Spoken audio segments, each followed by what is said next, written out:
If you ever go to the beach, like in Florida, and you walk along the water, you're going to see two types of shelters.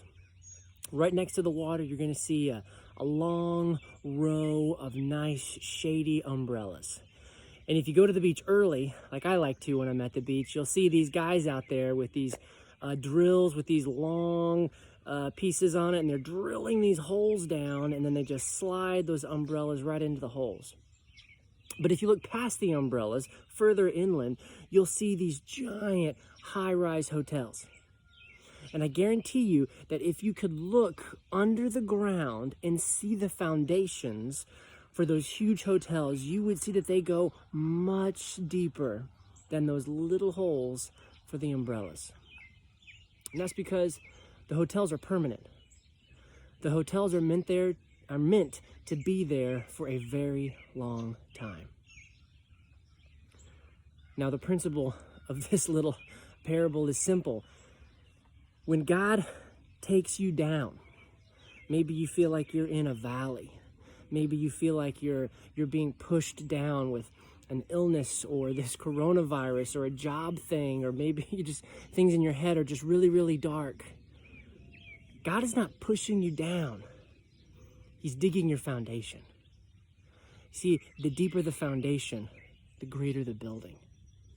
Some of the greatest men and women of history have gone through some of the darkest times. And some people who've never come out of those dark times, it doesn't mean that they weren't great. It just means that they gave up. And they just laid down and stayed in the valley, in the foundation. And so today, as you look at your life, maybe you're having a great day. And if so, God bless. I'm so happy for you. But maybe you feel like you're in a valley.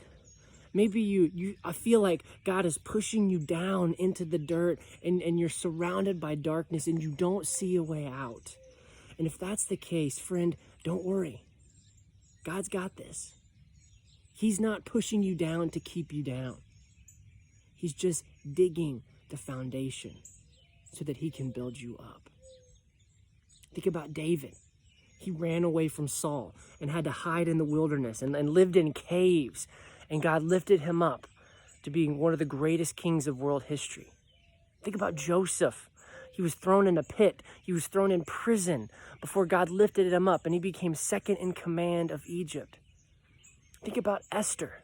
She was an orphan refugee, and God let her be the queen of Persia. There are so many great stories. But think about Jesus. He's on the cross, the darkest moment in Earth's history, and he cries out, my God, why have you forsaken me?" He was in the dark. He was as low as anyone has ever gone before. And 3 days later, Sunday morning, Jesus busts out of that grave, and he goes higher than anyone has ever gone before. So if you're in the cave or the tomb, or you're in prison, or you're in the valley, or you just feel like you're in a deep, dark hole, don't give up. Hang on. God's got this, and he's getting ready to do something great in your life. God bless.